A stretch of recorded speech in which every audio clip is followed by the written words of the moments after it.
The idea of obtaining genuinely passive income in the form of dividends makes dividend growth investing one of the most well-liked investment strategies out there. It's a pretty big dream for a lot of people to be able to receive enough money and dividends to either pay most or all of our expenses, as well as making enough to live a fuller life without being constrained by a job. But there is a serious disadvantage to dividend growth investing, and if you've seen other YouTube videos out there, you might already know what I'm talking about. That disadvantage is being able to live off dividends either partially or completely. For your income, you need a sizable stock portfolio. We're talking hundreds of thousands of dollars, or in some cases, over $1 million in stocks and exchange-traded funds. It goes without saying that for a sizable number of investors out there, getting to that stage is extremely disappointing. Tell me if this scenario sounds somewhat familiar. Suppose you're 30 years old and decide you want to invest in dividend growth stocks. You choose to withdraw $10,000 from your savings account and invest it in Johnson & Johnson, one of the most well-known dividend growth stocks available. For the past 58 years, J&J has regularly increased its dividend payment each year as its stock price has increased. When you realize that Johnson & Johnson stock only has a dividend yield of 2.48, it becomes clear that this is not a no-brainer for a dividend growth investor. Before you know it, you're on your way to building a more wealthy future, rich in passive income. According to the current share price of $166.48, each share of Johnson & Johnson you own will only earn you $1.01 per quarter, or just over 33 cents per month. A $10,000 investment in J&J would allow you to purchase 60 shares at the current share price of $166.48. With 60 shares, your quarterly income would be $60.60, or just over $20 a month, with a monthly income of $20. It doesn't sound so fantastic, does it? After spending enough cash to get a genuinely decent second-hand car. The key to dividend growth investing is that J&J grows its payouts each year, which indicates that as long as the business doesn't experience financial difficulties, it will continue to increase that dividend each year. So long as you have the required amount of patience, you will ultimately begin to receive increasing dividend payments. Let's imagine you decide to check online to see how much Johnson & Johnson generally increases its dividend each year. You'll learn that historically, the company has only increased its payments by a pitiful 4 to 6 cents every year. Using a dividend calculator, we can calculate how much money we will have in the future thanks to this investment. The annual dividend growth rate for JJ stock is around 6.13, according to Seeking Alpha, which will aid us in estimating the rate of increase of our payouts. Using our $10,000 example, if you didn't reinvest your income after 40 years, you would have only received a pitiful $41,138.62 after 40 years of waiting. You would have earned $64,231.12 in dividends if you choose to reinvest those dividends, or in other words, if you decided not to spend a single penny of your dividend income on anything you truly desired, such as a new car or a luxurious vacation, or simply to pay your bills for 40 years. If you believe Johnson & Johnson is an outlier in this situation, you will see a very similar pattern with other extremely well-liked dividend growth stocks. Let's compare J&J to some of the other highly well-liked dividend stocks now available. The 3M Company is a well-known dividend growth stock that we have here. It presently offers a dividend yield of just 2.98%, compared to Procter & Gamble's 2.55%, McDonald's 2.21%, Emerson Electric 2.2%, and a long list of other companies.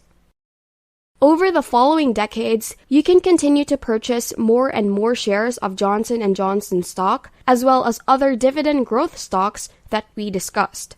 But you'll come to the realization that the goal of being able to partially or entirely rely on dividends for your income is beginning to seem more improbable. Knowing this information leads many dividend investors to finally cease dividend growth investing entirely because they recognize that their goal of living entirely off dividends won't be possible until they are gray-haired and mostly done with their lives. Not to mention that you won't have to wait decades for your dividends to increase if you're already retired or close to retiring. You're seeking investments that will give you a lot of dividend income today rather than tomorrow. Maybe you'll have more than $10,000 available for investment, but again, unless you're lucky enough to have millions of dollars set aside, being a dividend growth investor is not going to be the best scenario. Dividend growth investing only works for two types of people: those with millions of dollars already available to invest, or those who are extremely young and willing to make major sacrifices now in order to become affluent later. Let me know in the comments if you have any other questions about investing. Let's return to the video. I completely get that some dividend investors just want to keep investing and basically running up the score clock. But keep in mind that Warren Buffett doesn't exactly spend a lot of his money. He leads a very frugal lifestyle. Personally, I don't like to save a lot of money and then pass away without enjoying life. So with that in mind, it's obvious that you'll need to focus on various investment types if you want to start receiving large amounts of dividend income each month rather than decades from now. It should go without saying that you should focus your attention on investments that provide larger yields. However, there are certain crucial considerations to bear in mind, such as avoiding stocks and funds with steadily declining dividend payouts or picking investments with extremely high risk. People often ask what form of investment is appropriate for someone looking for high dividend income as well as increase in the distribution amount and share price. And I'm confident that covered call ETFs are the finest option available.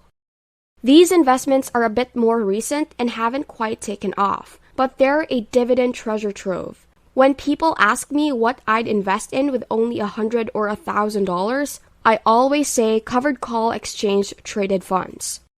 The most popular covered call exchange traded fund is probably QYLD, which pays dividends monthly rather than quarterly, and now has a dividend yield of 11.49%. Understanding how options work is basically the key to understanding how these exchange-traded funds generate such high dividend yields. These ETFs use a covered call investment strategy in which the fund purchases a basket of stocks from the Nasdaq 100 and then sells call options corresponding to that basket of stocks. These options are subsequently sold each month, and the option premiums received are distributed to investors as dividends. Consequently, we receive very significant dividend distributions as investors.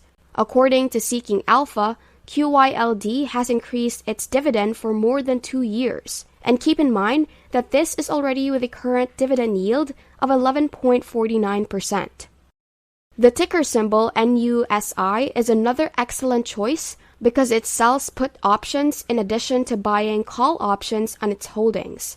This means that on days when the Nasdaq 100 declines, which is what this ETF mimics, NUSI's share price won't decline significantly.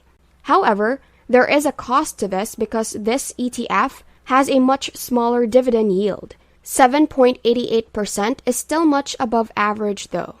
And as you can see, this fund was only recently established in December of 2019.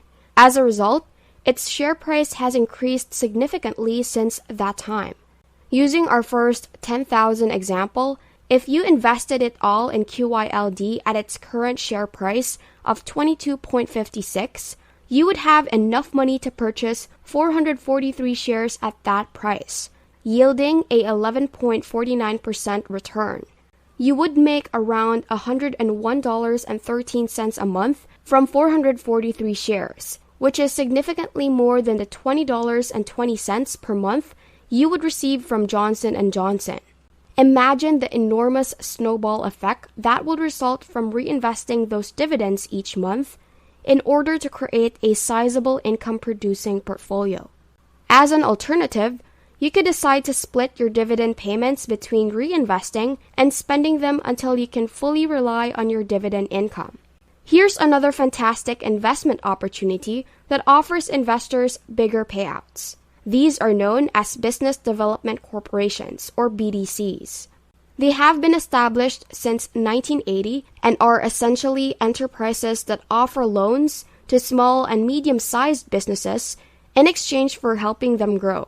These small firms are expected to give the BDC a specific percentage of their income, and as mandated by law, the BDC is then required to return 90% of the money they receive from these small businesses to shareholders in the form of dividends. BDCs frequently offer dividend yields of above 8%. Some of them pay their dividends on a monthly basis, but the majority usually do so quarterly, which is still not bad if the company is still paying out sizable dividends, is it not? Two stocks in the business development industry really stick out to me. One is Ares Capital, ticker symbol ARCC, which also happens to be the largest BDC in the world. The enormous dividend yield on this one is 8.18. The ticker symbol for New Tech, which I really particularly like, is NEWT. BDCs and covered call ETFs are only a couple of the investment vehicles available that offer high dividend yields. There are other options that merit investigation, including split share funds, closed-end funds, master limited partnerships, and real estate investment trusts. My channel focuses on aggressive dividend investing, among other things, and I prefer to highlight these kinds of higher-yielding stocks for folks who like this method of investing. The bottom line is that in order to significantly accelerate the growth of your dividend portfolio, you should target specific alternative, lesser-known types of higher-paying investments. Reinvest those dividends as frequently as possible, or choose to spend some of your dividends in some months, such as on a nice vacation, and choose to reinvest in other months. When utilizing this approach, you'll be astonished by how much more driven you'll be to invest in dividends. I'm not sure about you, but if I checked into my brokerage account and saw that Johnson & Johnson had paid me $20, it wouldn't really spur me on to keep going as much as if I saw that QYLD has paid me $102 each month. The emotional component of dividend investment is undeniable. I truly do appreciate it if this video helped you in any way. Hope you have learned something from this video. What are your thoughts? Comment down below. If you enjoyed this video, make sure to click the like button, and also don't forget to subscribe to the channel and hit the notification bell for you to be updated on our latest videos. See you in the next video. Thanks for watching. Want to learn more and be more financially literate? Click on the next videos we have in our channel, showing on the screen right now.